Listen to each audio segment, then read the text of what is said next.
the time comes, I fly away to my home. When the time comes, when the time comes, I fly away to my home.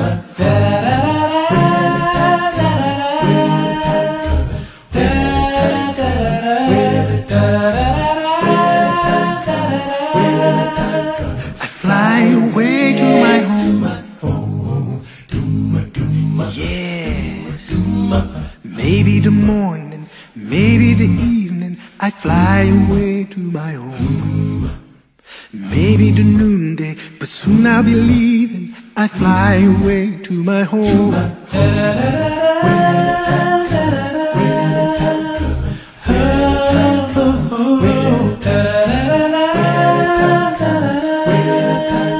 I fly away to my home.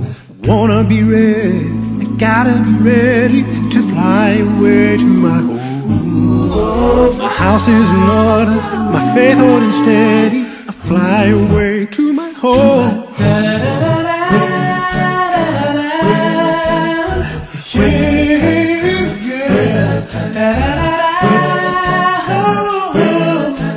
Oh, I'll fly away to my home.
C'est pourquoi je chante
Éternel, notre Père, notre Dieu, notre bon Père céleste, tu es un Dieu d'amour, Dieu miséricorde, de bonté.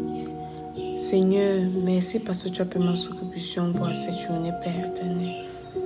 Seigneur, nous savons que nous ne sommes pas dignes devant ta face, mais viens nous pardonner toutes nos fautes et nos manquements.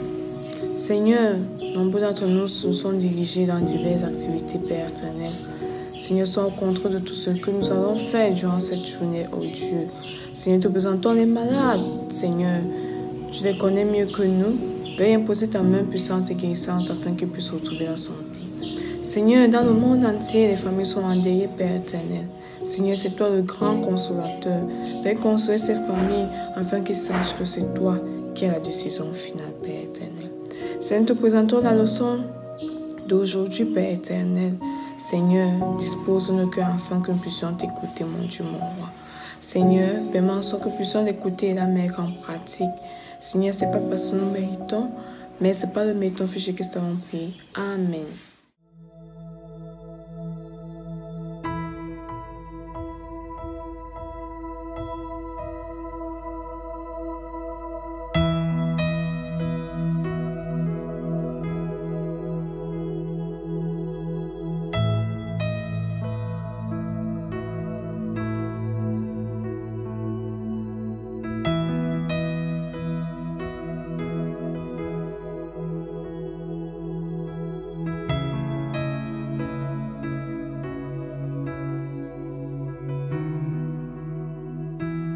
Je te prie et tu entends ma voix.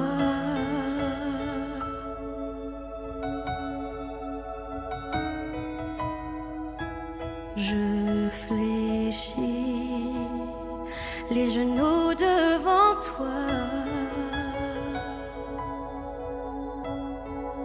J'ai besoin que tu traces un nouveau chemin.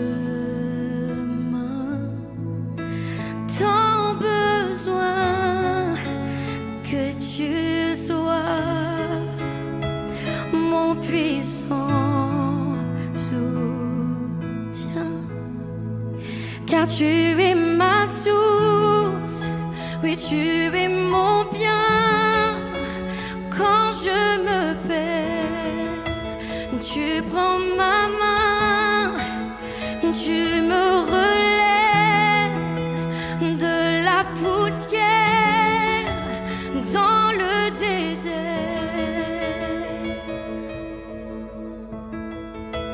Tu me diriges vers ta lumière, Seigneur.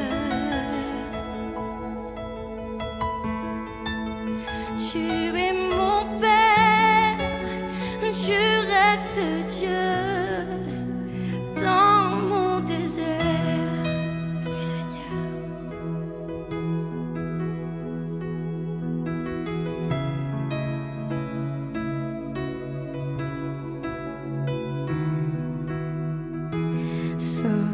Saint-Esprit, je me tiens devant toi.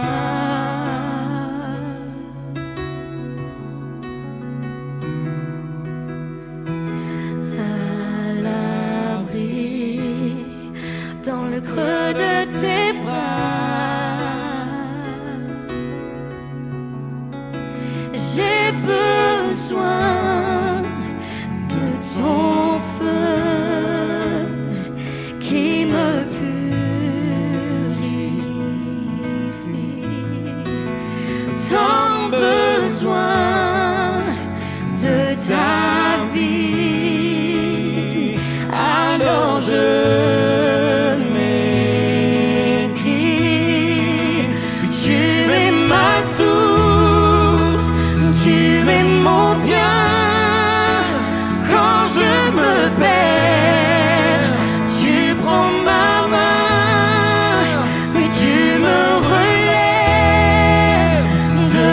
poussière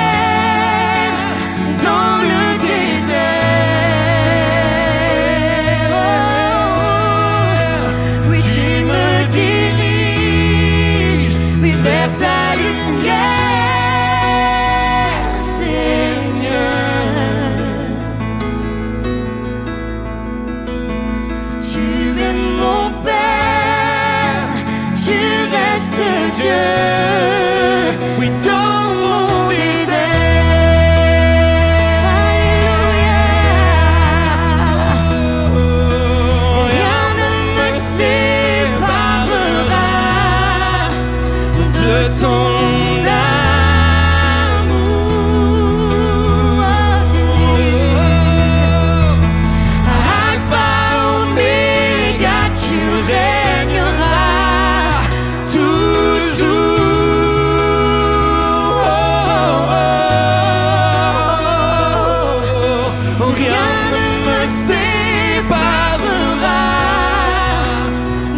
ton amour,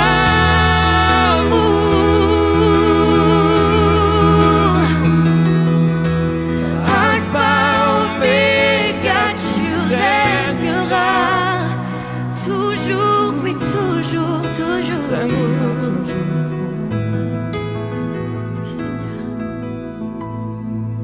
car tu es ma source, tu es mon bien. Quand je me perds, tu me relèves de la poussière dans mon désert. Tu me diriges vers ta lumière, Seigneur.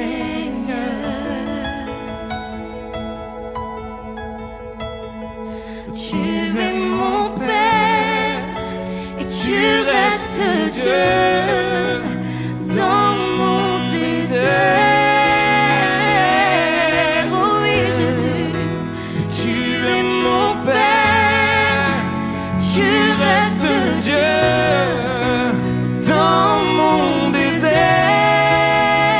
Oui, tu es mon Père, tu es mon Père. Et tu restes Dieu dans mon désert.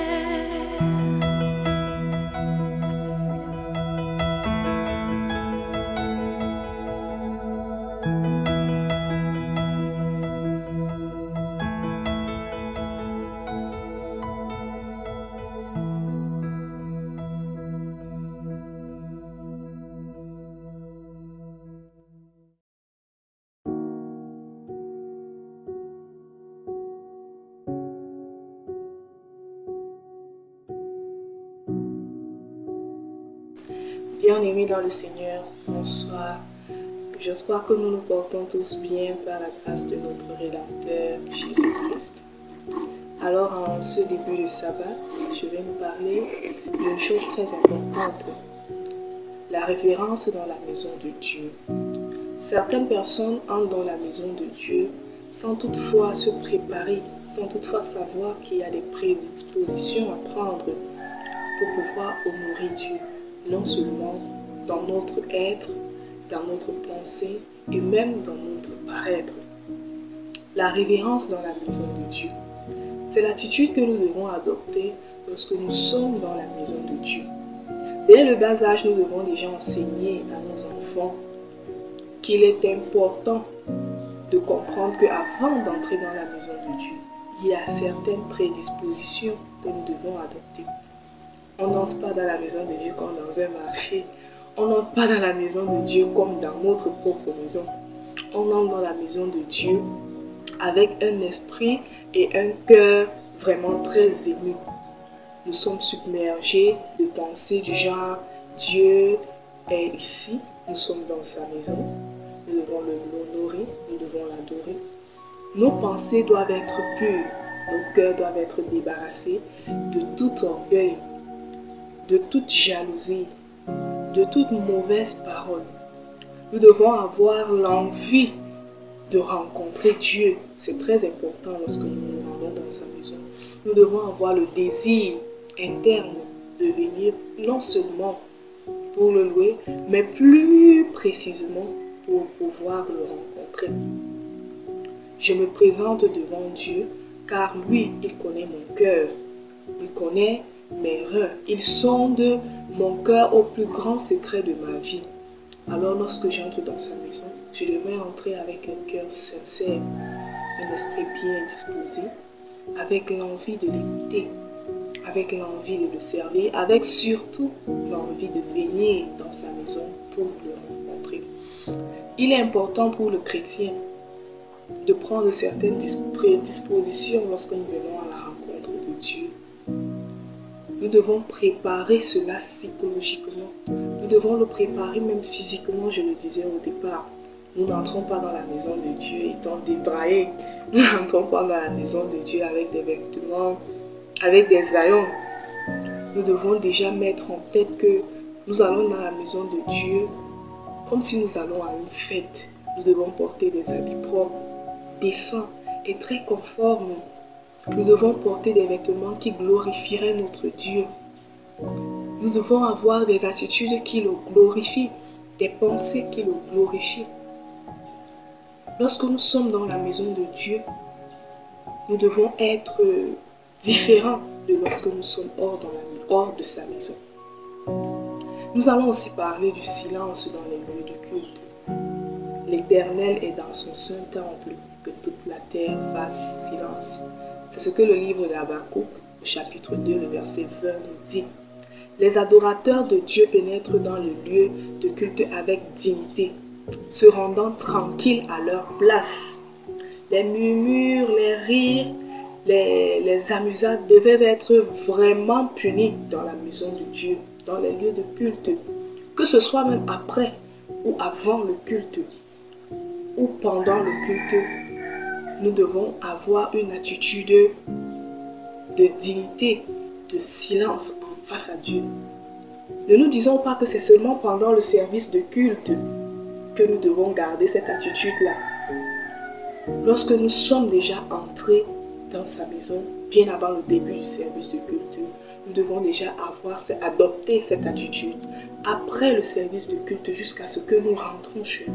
Nous devons toujours adopter cette attitude. Lorsque nous avons fini le culte, nous allons saluer nos frères, nous avons des réunions après le culte, nous avons des causeries. Tout ceci doit se faire dans un esprit de dignité. Ce n'est pas en bavardant, en criant, en chahutant, non, mais c'est avec beaucoup de dignité, avec beaucoup de tranquillité et de révérence qu'ainsi nous allons honorer le silence dans la maison de Dieu. Nous devons rester avec un esprit de méditation et de prière pendant le service de culte et même après le service de culte, avant que nous rentrons chez nous. Nous devons rester avec un esprit de méditation et de prière afin que ce service puisse nous apporter une bénédiction spéciale à nos cœurs et nous animer d'un esprit qui va nous amener à nous convertir. N'oublions pas que lorsque nous venons dans la maison de Dieu, nous rentrons avec l'une de ces deux choses. Soit nous rentrons bénis, soit nous rentrons maudits. Personne ne peut se présenter devant l'Éternel et rentrer les mains vides. Lorsque nous sommes dans sa maison, ayons toujours en esprit la prière, la méditation, l'invocation du Saint-Esprit, afin que la parole que nous venons recevoir, les enseignements que nous venons recevoir, puissent nous transformer, nous pénétrer et continuer notre processus de sanctification. Si nous venons dans la maison de Dieu avec des esprits ailleurs, nous sommes dans un lieu de culte, mais nous avons des pensées à la maison, nous pensons à nos problèmes, nous pensons à notre service au travail que nous n'avons pas fini, nous pensons à la maison qui n'a pas à manger, nous pensons à des choses qui n'honorent pas vraiment le lieu où nous sommes. Rassurez-vous, nous n'allons pas sortir de là avec des bénédictions. Tout le monde va à la rencontre de Dieu pour être béni. Alors mettons-nous déjà dans des dispositions nécessaires afin de recevoir cette bénédiction venant de notre Dieu, afin d'être enseignés et transformés à son image. Le dernier point que je vais aborder avec nous en cette soirée, c'est l'hospitalité. Hébreux 3, verset 2 nous dit « N'oubliez pas l'hospitalité, car en l'exerçant, quelques-uns ont logé des anges sans le savoir. » Il est très important que dans nos églises, nous cultivons l'hospitalité, l'esprit d'hospitalité. C'est un élément fondamental de la vie spirituelle d'une église. Une atmosphère froide, formel qui ne fait aucune part à l'hospitalité et à la communion chrétienne n'attire pas. L'église doit être chaleureuse. Nous devons être accueillants.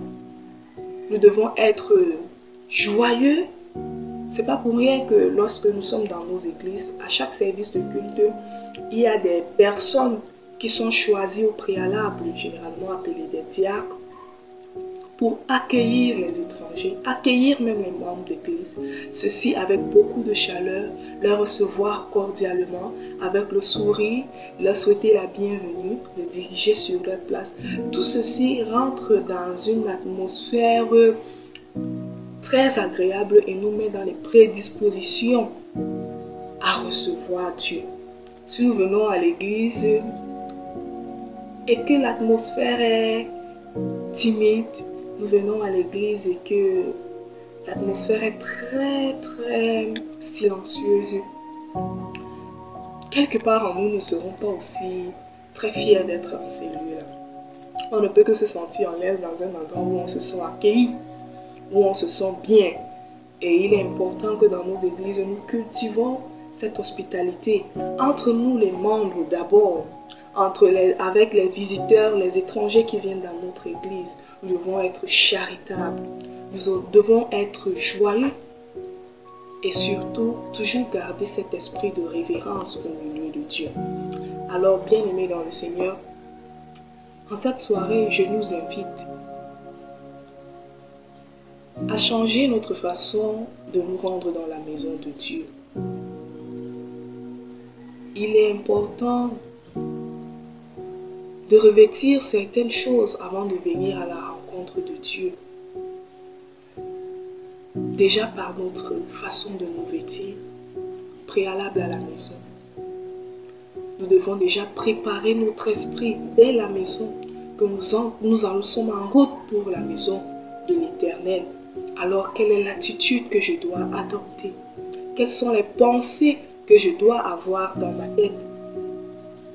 Quelles sont les représentations d'images que je dois me faire dans ma tête? Je dois laisser Dieu prendre soin de mes problèmes. Lorsque je suis dans sa maison, nous venons à ses pieds pour lui remettre tous nos problèmes. Il ne sert à rien d'être déjà dans la maison de celui qui a la solution à nos problèmes et être continuellement en train de penser à cela. Nous devons déposer à ses pieds tout ceci. Nous devons garder en nos cœurs qu'il les résolvera. Nous devons rester dans un esprit de méditation, de prière. Éviter les murmures, les rires, être hospitalier et surtout mettre en tête que nous venons dans la maison de Dieu pour sortir de là avec des bénédictions et non des malédictions. Alors ma prière pour nous en cette soirée, c'est que l'Éternel puisse déjà mettre en nous son Esprit Saint, afin que ce dernier puisse déjà disposer nos cœurs et nos esprits à nous préparer davantage à aller à sa rencontre, qu'il pardonne déjà nos erreurs par le passé, parce que nous allons dans sa maison sans toutefois savoir ce que nous allons faire, et qu'il nous prépare davantage à prendre sa maison la chose la plus sérieuse que nous avons. Que l'Éternel bénisse sa parole en cette soirée. Amen.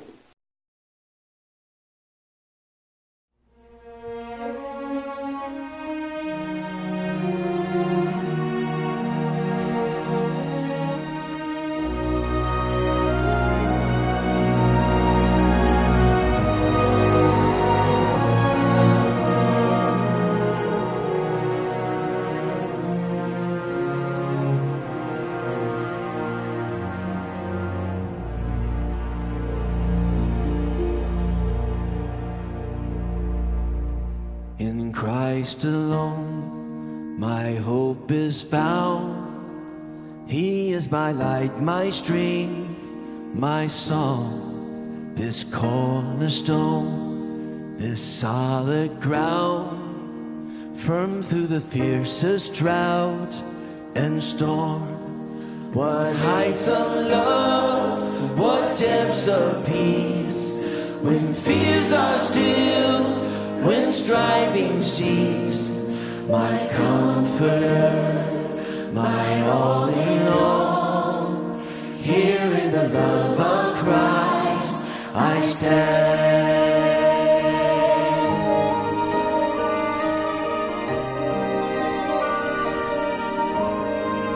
In Christ alone, who took on flesh, fullness of God in endless faith, this gift of love and righteousness, scorned by the ones he came to save, till on that cross that Jesus died, the wrath of God was satisfied, for every sin on him was laid.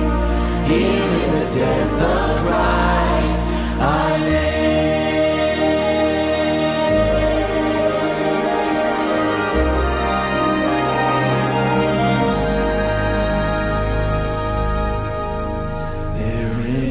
ground, his body lay, light of the world by darkness slain.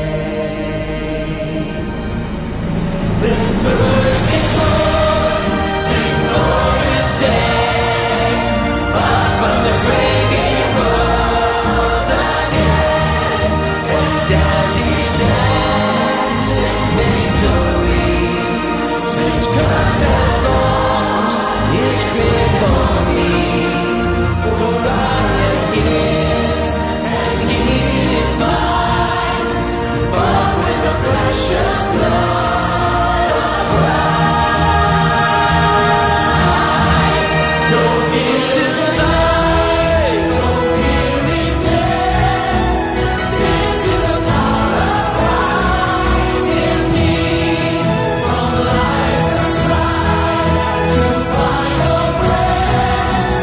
Jesus commands my destiny. No power of hell, no scheme of man can ever pluck me from his hand, till he returns and calls me home. Here in the power of Christ I stand. No power of hell, no scheme of man can ever pluck me from his hand, till he returns or calls me home. Here in the power of Christ I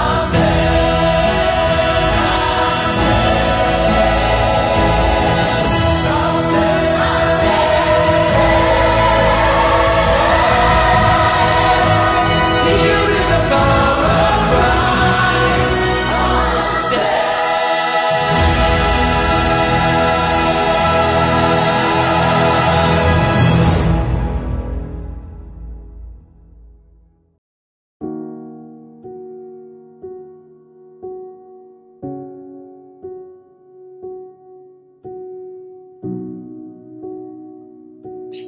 Nous prions. Seigneur notre Dieu, Seigneur notre Père, nous te rendons grâce et te bénissons parce que tu ne cesses de trouver des moments favorables pour pouvoir nous parler. Ce soir, une fois de plus, tu nous as parlé de la révérence dans ta maison. Autrefois, Père éternel, nous étions irrévérencieux, méprisant à l'égard, ô Père éternel, de ton Saint-Temple. Mais ce soir, tu nous dis que lorsque nous sommes dans ta maison et que tu y es, que toute la terre doit faire silence. Aide-nous donc, Père éternel, à être révérencieux dans ta maison, respectueux, à t'écouter nous parler et nous transformer. Au nom puissant de ton Fils Jésus, j'ai prié. Amen.